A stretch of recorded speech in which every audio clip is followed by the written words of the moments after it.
सुप्रभात, मेरा नाम पलक सर, आपका स्वागत है द भोपाल न्यूज में। आज की स्पेशल रिपोर्ट में हम लोग चर्चा करेंगे भारत का हेल्थ मिनिस्ट्री क्यों डगमगा रहा है, क्यों उसके पैर लड़खड़ा रहे हैं। मेरा नाम पलक सर, इसी के साथ मैं आपका स्वागत करना चाहूंगी द भोपाल न्यूज में। धन्यवाद। जी हाँ, कोरोना महामारी से पहले ही लड़खड़ा रहा था भारत देश का स्वास्थ्य केंद्र। सूत्रों का यह दावा है कि लोगों की मौत कोरोना वायरस से नहीं हुई है, लेकिन उनकी इसलिए हुई है क्योंकि उनको अच्छा ट्रीटमेंट नहीं मिला। आज की इस रिपोर्ट में हम लोग जिक्र करेंगे लोगों को क्यों मौत के घाट उतरना पड़ा, क्या खोखलापन है हमारे इस हेल्थ मिनिस्ट्री में और मेडिकल मैनेजमेंट में। जी हाँ, देते हैं हम आपको अन्य राज्यों की रिपोर्ट्स। कहीं पर ऑक्सीजन है, बेड है, सिलेंडर है, वैक्सीन है, प्लाज्मा है, लेकिन उन राज्यों में एक्सपर्ट्स उपलब्ध नहीं है, जिसका मतलब यह है कि लोगों के पास हर एक चीज होते हुए भी इलाज नहीं है। बताते हैं हम आपको गुजरात के बारे में। गुजरात मॉडल पर बहुत बड़े बड़े सवाल खुल रहे हैं और सरकार से सवाल पूछे जा रहे हैं, लेकिन सरकार कह रही है कि हमारे पास डॉक्टर्स नहीं है, एक्सपर्ट्स नहीं है और लोग सारी चीजें होने के बावजूद भी अपनी जान गंवा रहे हैं। बहुत बड़े बड़े सवाल खुल रहे हैं और लोग एक तमाचा मार रहे हैं इस पूरे सरकार और मैनेजमेंट सिस्टम को।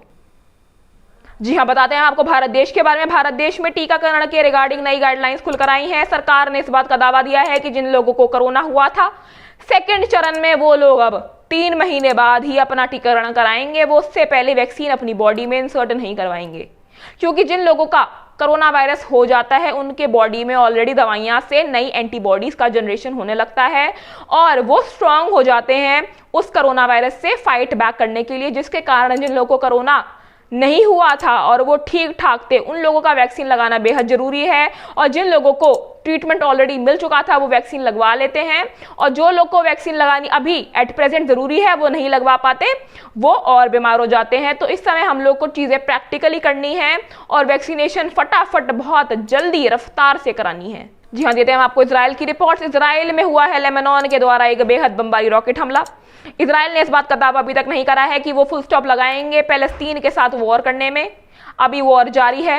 हालात इजराइल और गजा के बीच में, हमास के बीच में बेहद बदतर हैं और बुरे हैं। पैलेस्तीन लोग अपनी भी जान गंवा रहे हैं और अपने घर से बेघर हो रहे हैं। हाँ, यही दूसरी तरफ अमेरिका ने तुर्की जन के कमेंट को बोला यहूदी विरोधी और इसका प्रोटेस्ट जताया है अमेरिका ने। अगर आपको ये बात ना पता हो, अमेरिका हेल्प कर रहा है अपने यूएस डॉलर से इजराइल को एनुअली पेमेंट दे रहा है कि वो पैलेस्तीन लोगों को हटा दें, पूरा मर्डर कर दें उनका और क्लीन कर दें, क्योंकि उन लोगों को बिल्कुल भी नहीं पसंद है मुस्लिम जन। जी हाँ, जैसा कि आप जानते हैं अन्य देशों में कोरोना वायरस का संक्रमण थम गया है। उसी के कारण यूरोपियन देशों ने अब शुरू कर दिया है अपना टूरिज्म और वो ब्रिटेन को भी ऐड कर देंगे टूरिज्म में, लेकिन इस बात की पड़ताल थोड़े दिनों बाद होगी। जी हाँ, बताते हैं हम आपको भारत देश के बारे में। भारत देश ने नई गाइडलाइंस निकाली है टीकाकरण के प्रोसेस को लेकर। पहली चीज ये है, जिस इंसान को पहला टीका लगाकर हो जाता है कोरोना वायरस, वो उसके बाद दूसरा टीका 3 महीने बाद ही लगा सकता है। और जिस इंसान को कोरोना हो जाता है और वो अपना RT-PCR टेस्ट करा लेता है और फिर 14 दिन तक